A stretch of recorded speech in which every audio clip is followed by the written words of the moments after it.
Hi everyone, I'm Melissa Shannon from digitalscrapbookinghq.com, and you probably know that I do online workshops and train people in Photoshop Elements.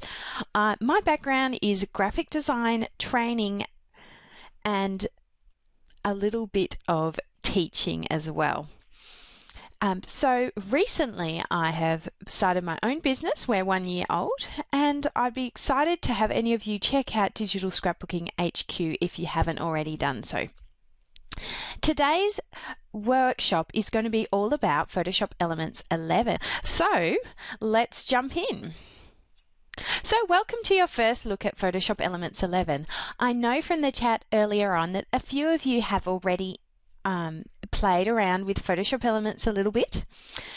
It's very exciting each year when when Adobe brings out the latest version of Photoshop Elements. There's usually a range of improvements and changes, and Photoshop Elements 11 is a little bit different from the last 5 versions they've released, or 4 versions. There's a big fuss this year.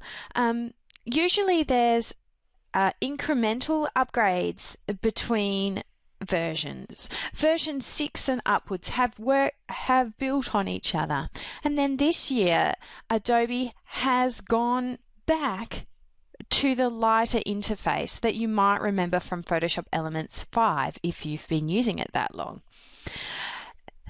Adobe usually tries to keep improving their products as far as they can in line with customer feedback.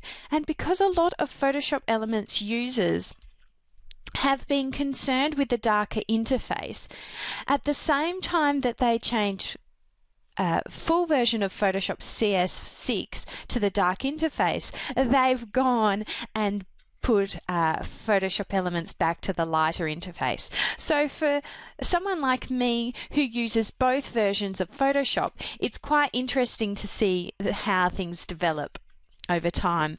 And of course, when you're incrementally improving a software program, you often get to the point where you really need to go back to basics and strip things away and just make the whole program a cohesive whole rather than just little bits and pieces added on. So that's what Adobe was trying to do this time.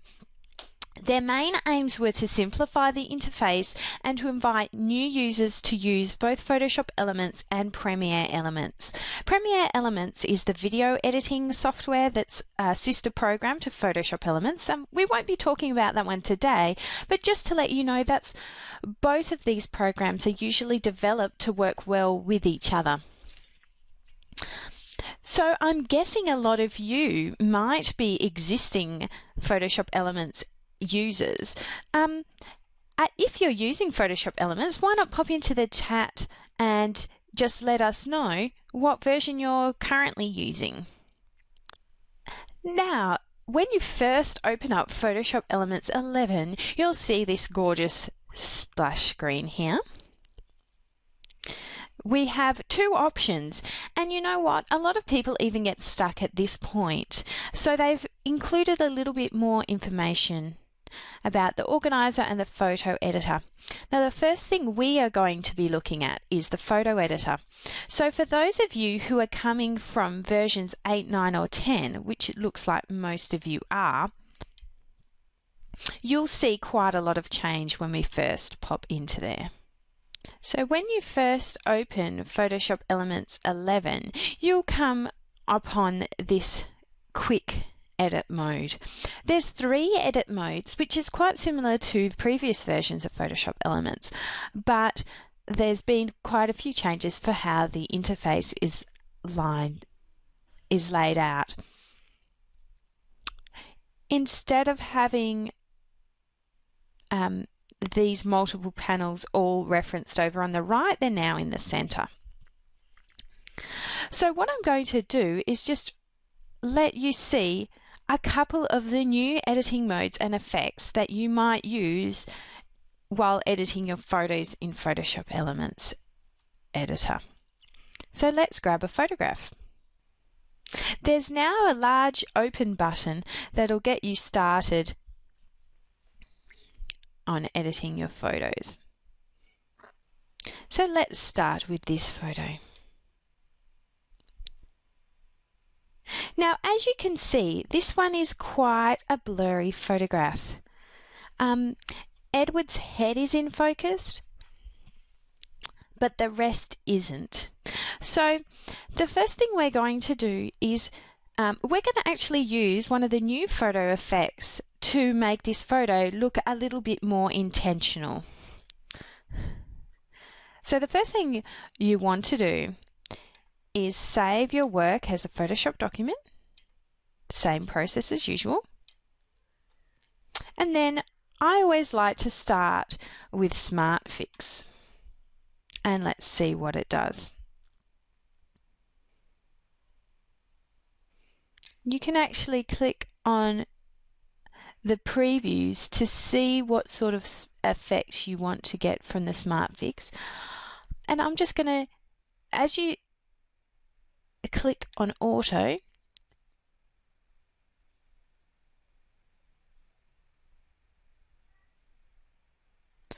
Photoshop Elements has just made the changes that it thinks is best. So I'm happy with how that looks. And I might just play around with some of the levels. As you can see, as I mouse over the different thumbnails, I can preview what my effect is going to be like. Changing the mid-tones. And I think that one here looks the best. So we click on that thumbnail to apply those changes.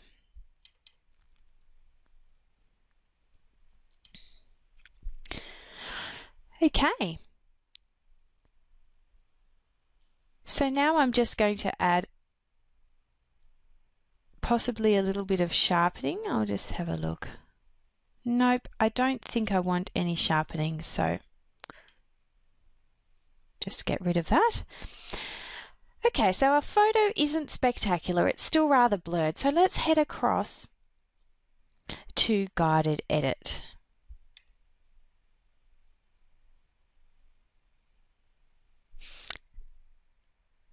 And now we're just going to play around with some photo effects. I'm going to work on the depth of field effect here so that it looks like we've intentionally blurred the rest of the photo. You could also use tilt shift, although I don't know that that is ideal for people. So let's just play with this new improved depth of field. So we can add some depth in a single step. So let's try that simple one first. Click on it. So we just add the blur first, which has blurred up our whole image. Now we don't need to worry.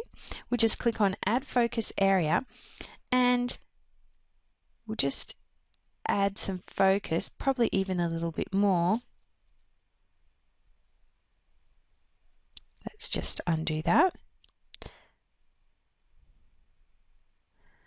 We'll add our blur again and we'll add our focus area. So as you can see, if you do make a mistake, you need to head up to the top to reset the panel. That's our undo in this guided edit mode. So I'm just going to want his whole head in focus there. And then I can then even play around more to add some more blur. But I don't want to do that, so I'll click Done. So we've got a little bit more of an intentional effect just by adding some photo effects to our photos. And that's where the guided and quick edit modes really excel. You've got a photo that's a little less than perfect and you want to add a little bit more. So let's show you that again with another quick demo before we move on to the advanced modes. So this one I would say is a great photo and I'm really happy with how it looks. But we might want to just add a little vignette effect. We'll have a look at how it looks with a black vignette.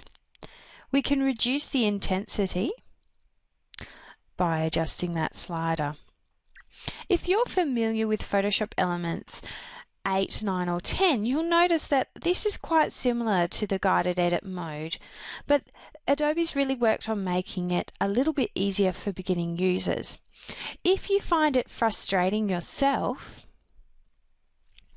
you will probably want to move on to expert mode, which is probably where the majority of digital scrapbookers will be spending their time. So I'm happy with that vignette. I'll click done, and again I'll save my my file as a Photoshop document, so I'm not saving over my original photo.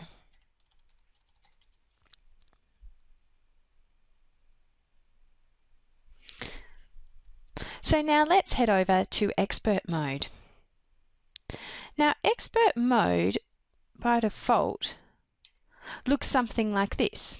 So if you have come from Photoshop Elements 8 or 9, you might be slightly stressing out at this point because where are the layers?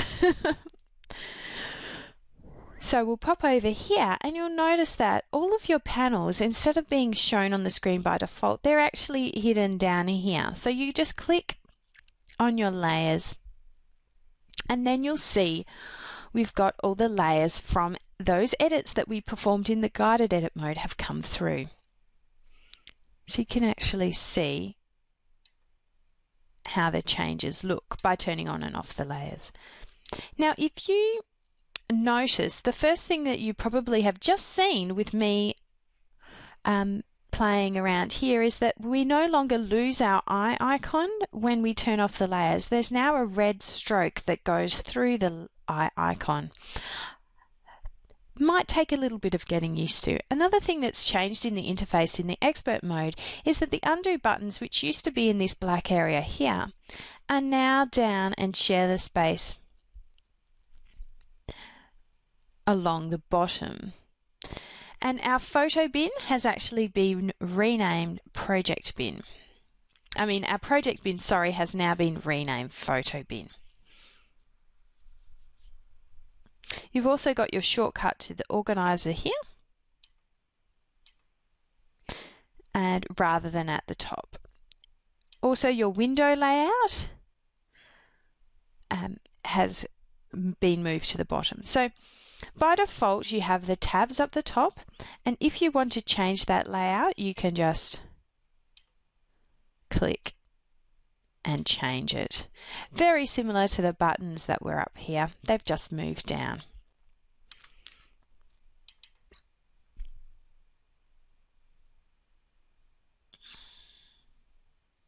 Now the one thing that everyone has been talking about in expert mode is the actions and styles. So let's jump in and show you how easy it is to add a style. So we just click on our effects layer, our effects panel button, and your effects panel comes up, and we'll go to styles. I'm just going to grab my styles here that I'm wanting to work with. Here are my styles. So I've got an ASL file here that I'm just going to pop on my desktop temporarily. Now to load these up, we just click on the little menu button here, and then we click Load Styles. We browse to our ASL file and click Load, and you can see that it's got the retro text file styles already loaded. So if I just choose my text tool here, or my type tool, and change my font, again this is another change you'll notice here, is that your options are actually down at the bottom here, your tool options. And then we can just add the style by clicking with the type tool and then going to our retro text styles and clicking on that one. Of course, as usual, you can actually change the styles by clicking on the layer that you want to change with your move tool, and then double clicking to apply the different styles.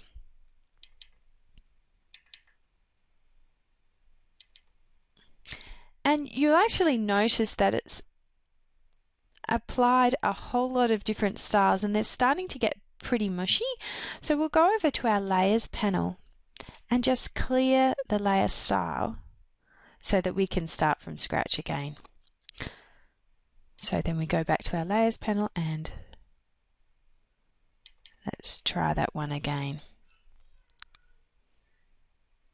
Now these specific text styles I'm using are created in Photoshop, so they're not a lot of editing to the styles that we can do within Photoshop Elements, but just to show you, we can apply these styles quite easily. And as you notice, they've all been loaded up very neatly. You can also delete a style if you're not wanting to use it.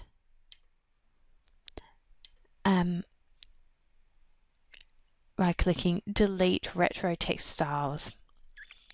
And again, as in previous versions, you also have your preset manager where you can load styles and sets of other presets.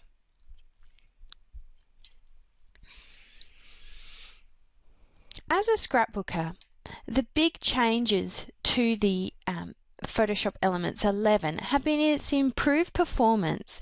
They really worked hard to improve the speed of Photoshop Elements 11. You can add actions and styles in that easy manner just through loading them through the Actions panel. And they've also tried to make the access to the tools a little more intuitive and obvious.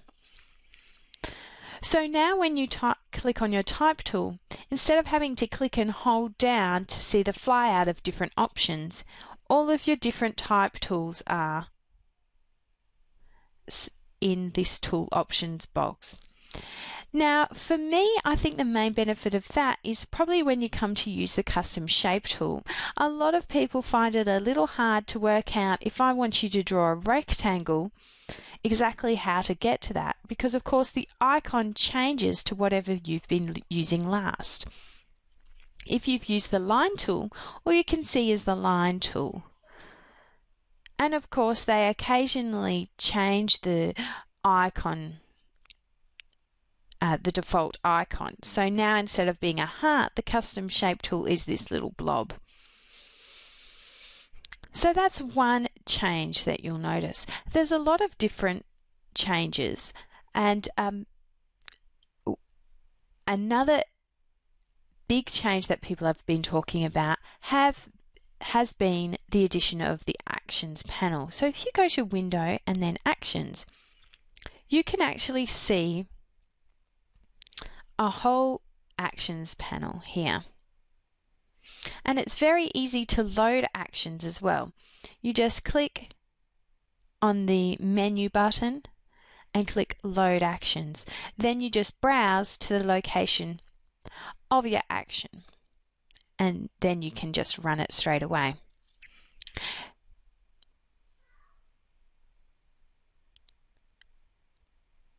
And it's really quite a quick and easy way to get your actions.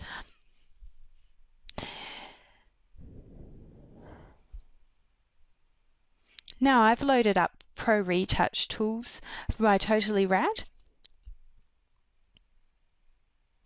and I can just click on whichever action I'd like to use, which say is blush. Run that one.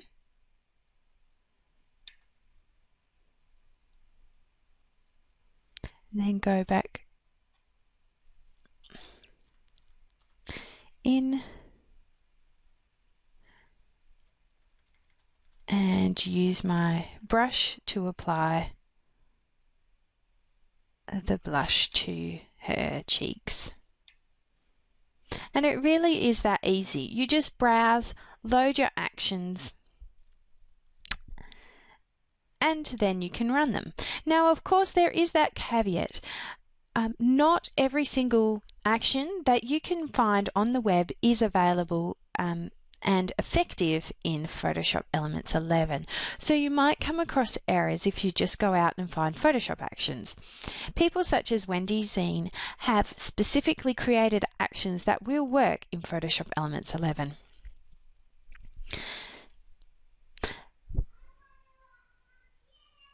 Now there's one more interface thing I would just like to show you. You might be wondering how you can get your layers and effects showing at the same time. Well, then you need to create a custom workspace. You click on the More button in the bottom right, click Custom Workspace, and then you have the more traditional layout for your effects and layers and other tabs.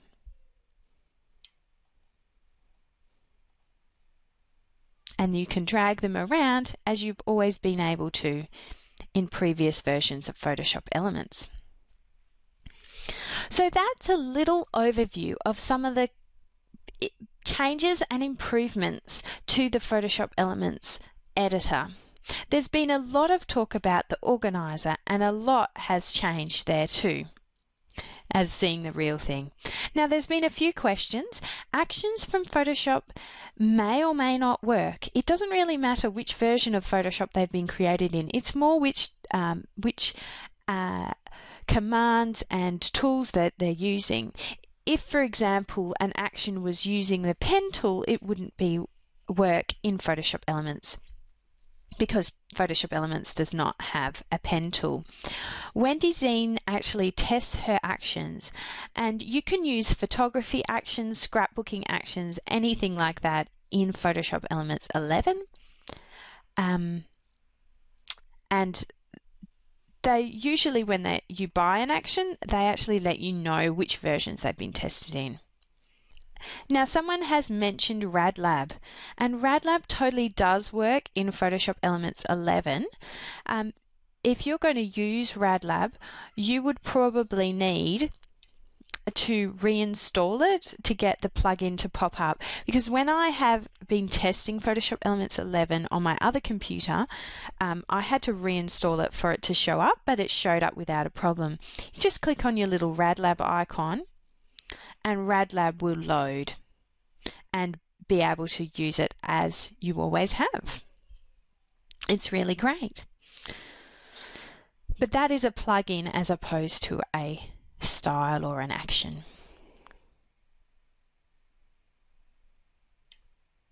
Okay, I had another question from Elsa. You can't actually record your own actions in Photoshop Elements 11.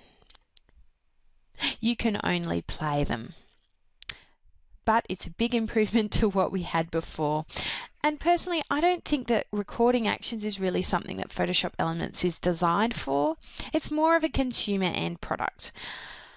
And in Australia, you just have to fork out the extra $800 to get Photoshop if you want to record. Okay, so that's the editor, and of course there's heaps more we could cover, but I'm really keen to go over and show you the Organiser. So I'm just going to click on the Organiser button and it'll load up the Organiser. Now I've already started playing around with the Organiser and I've got a few photos loaded in my catalogue. So it's reminding me to back up, which I'm not going to do right now. But again, the first thing you'll probably notice is the interface is a very light colour and there's a few changes. Some of the things which you'd expect to see at the top are now at the bottom.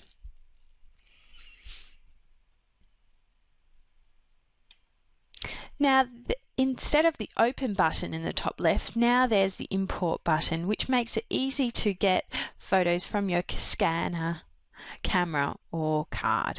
So let's pull some in from the camera. We've got a very similar interface to what we've always had in Photoshop Elements here. You can just select all your photos and import them. So let's import a few more photos and show you what you can do. Now, when you've imported your photos, of course, like previous versions of Photoshop Elements Organiser, you'll just see your current import set. So what I'm going to work with now is going to add some people. I'll click Add People to get started. The People room, these tabs across here are called Rooms, is a new feature of Photoshop Elements 11.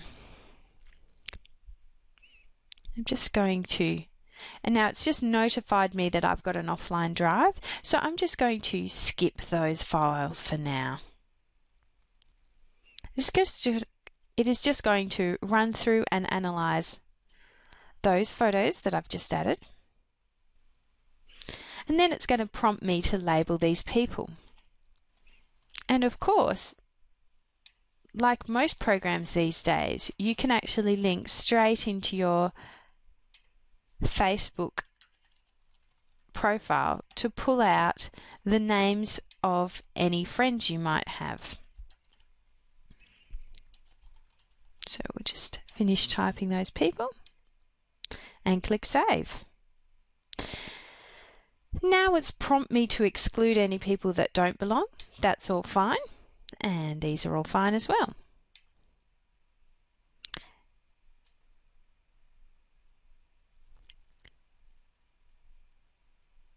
Now it just prompts me again to say whether I want to include some extra faces. Some of them aren't faces, so I just leave those not selected.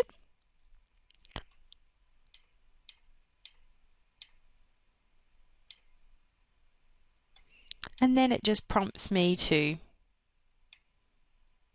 add names. And as you can see, for people I've already labelled in the past, it's quite easy to just pop through,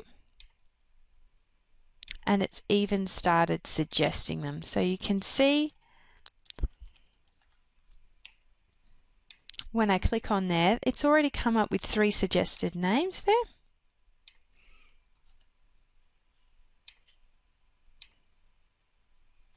And it says now you've labelled everyone in your selection.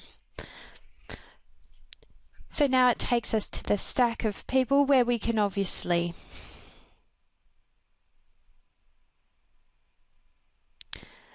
click on those to bring up any photo that's got Edward in it. So that process itself is probably quite similar to what you might be used to in previous versions of Photoshop Elements Organiser. The main difference is that it's now its own specific room. So let's head over to Places. Places has now got a map view, and you can see that with the GPS camera settings, I've already got 673 photos from Perth and 16 that were taken in Townsville. And I can actually zoom in, say for example, to Townsville, and then click Show Only Media Visible on the map, and then it updates on the left here to only show me those photos that were taken in Townsville. Now if I browse over an area where I don't have any photos, hit Updates, and then when I've browsed over Perth here, you can see that all of the photos taken in Perth appear. You'll probably notice here that there's a little new icon that indicates that your file is offline. So the drive that this photograph is on is not actually plugged in right now. Another thing I'd just like to show you is the events room. The events room, you can create your own events, or you can use smart events, and Photoshop Elements will work out events for you. So how does that work? We'll just click and drag over to Smart Events, and you'll actually see that it's found clusters of photographs from similar dates or times. So for this one, for example, I'm going to name the event for the dinosaur show, as that's what was happening that day. We can write a little description in there. Now, if it was a multiple day event, say for example a honeymoon or a holiday, you can actually pick a start and end date. So for example, with if I had photographs from Edward's stay in hospital, for example, I would probably pop them all. So here's an event here. Another one, I'll just show you how to do that. Right click, name events. And it's just a really simple way to label those 30 photos in one fell swoop. So the events room is really something brand new that I'm sure will be developed further as Photoshop Elements progresses. But I think that you'll find it's a very convenient way to start labeling your photographs. So we've got the who, we've got the where, and we've got the what. It's all automated and very simple to do in Photoshop Elements 11. I really appreciate the improved performance in Photoshop Elements Organiser. I have myself over 200,000 items tagged across 2 catalogues, and I've found that over the years the database has been quite slow in Photoshop Elements Organiser, but then again I have thousands of photos and tags. And so I always was a power user. But what I'm happy to say is that they have made some big improvements, and I can now strongly recommend to everyone to use Photoshop Elements Organiser. It's a fantastic tool. And with the addition of the improved metadata writing facilities, it's now a really robust organising platform. So to summarise, I've showed you my favourite features in the quick and guided edits. I've showed you how simple it is to add actions and styles, and I've just given you a quick overview of the new who, what and where features of the Organiser. My ultimate favourite though is the speed. This program does take time to load, but once it's loaded, it's much quicker and much more stable. I've been testing this program since June, and I've had maybe 1 or 2 crashes. Generally, I use Photoshop Elements heavily, and I would end up with a crash at least once a week. So in the last 3 months, I've only had that couple of crashes. So I'm really improved with the stability and speed of Photoshop Elements 11. Again, I'm a power user, and a lot of my participants in workshops have never had Photoshop Elements crash on them. But you know, that's what I'm here for, to stretch the program and make sure that it works for us power users. There are some big changes that will take time to get used to when you use Photoshop Elements 11. The options bar at the bottom and several changes to the Organiser have been challenging for me. There's a different way of checking duplicates on import. So if you use a camera card, you might want to ensure that you delete your photos after importing them, because Photoshop Elements is not quite as good as usual at working out what you've previously imported. The management of the tags in the Organiser has changed quite a lot. So you might find, if you're converting from a earlier version, that it'll take a little bit of time to get used to.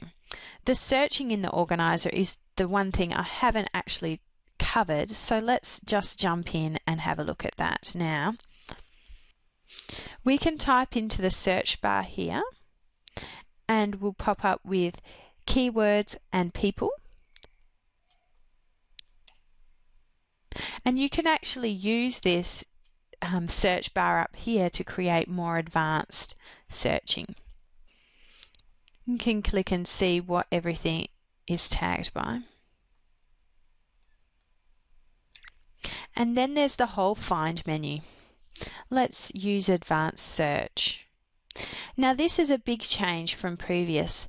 You've actually got all your tags listed vertically here, and you can no longer just click on one to search by those tags. You used to have little checkboxes here, and they're now gone. So there we go, Edward, medium quality. Or if I want some with Edward and Emily, I use those tags. So we are able to search. Now, of course, despite the fact that my GPS has added Townsville and Perth in the places, I haven't actually set up custom places or tagged them as such. So that's something else that you actually have to manually tag those. But again, we can search across all of the different photos here. And as you grow your database, this will become quite handy. There is, as usual, the Find by details metadata, and that hasn't changed much from previous versions. And that honestly is what I use mostly to search, but I'm sure as I get used to the new advanced searching features that I will grow to love them too. Okay, so there's a quick look at the Organiser. And if you're wondering what these grey bars here, they're the movies. I'm just got a new computer, so QuickTime's not installed yet. So there's my overview of the features. And I'm going to give you a chance to ask any questions you might have, so get ready and type them into the chat box. Now, the big question that everyone's been emailing me and asking is, should I upgrade? If you have Photoshop Elements 8 or earlier, it's my honest opinion that you should upgrade, especially if you've been using the Organiser. You don't want to miss too many versions because it can cause issues in upgrading your database. Your photo metadata is all fine, but all of your custom albums and things need to be regularly upgraded. If you have Photoshop Elements 8 or earlier, you'll also appreciate the masking tools and text on a path, which are the two big improvements that were made in versions 9 and 10. If you have Photoshop Elements versions 9 or 10, I would say that I'd strongly recommend you upgrade if you are using Organiser or if you'd like to, because there's some big changes that will help make your organising faster. If you print photobooks, you'll probably want to upgrade just because of the actions. And why I put those two together is that Wendy Zine provides really great actions that will help you with the bleed on your photobook pages, so you never get things cut off when you print with Shutterfly or whoever. If you use actions or styles, absolutely. If you're finding that you're installing or purchasing styles and actions and you're never actually using them because it is so hard to work out how to install them, definitely upgrade. In the handout for today's workshop that you'll receive via email shortly, I've got a link across to Adobe, and they actually show you the various features that have been added in each version, and you can look for yourself and make your own decision. So now I'll just jump in and see what questions have come up. Okay, Anna asked about organising supplies in the new Organiser. The process is very similar to what I've described previously in my organising workshop. There's no reason why you can't organise supplies. I just tend to have all my supplies in one catalogue and all my supplies in one and all my photos in another catalogue.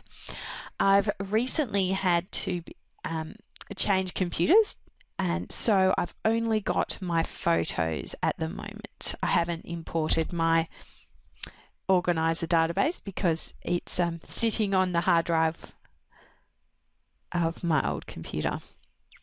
Now, Carolyn asks about autosave. It doesn't actually have autosave in this version. If you have used Photoshop Elements Organiser, there is an import functionality in Photoshop Elements Organiser 11, and that will really help you. You won't have to do any repeat tagging, and you'll just pick up where you left off. Okay, so I've had a question about my previous Organiser tutorial. Having used both, I don't think it will be too confusing for you to use the Photoshop Elements Organiser 11 with my previous workshop. I think that a lot of the things carry over. The main change is the interface. And what I'll just let you know now is that I'm actually planning on running a photo organising workshop in November, and for everyone who's attending today, I've got a special link that you'll receive after the completion of this workshop. You'll complete your survey and then you'll pop over and you'll be able to register for effortless organising. In that workshop, I'll be using the Photoshop Elements 11 interface to show you how you can organise photographs. For those of you that are interested in organising supplies, this will apply to you, but I'd definitely go ahead and check out my organising supplies workshop in preparation.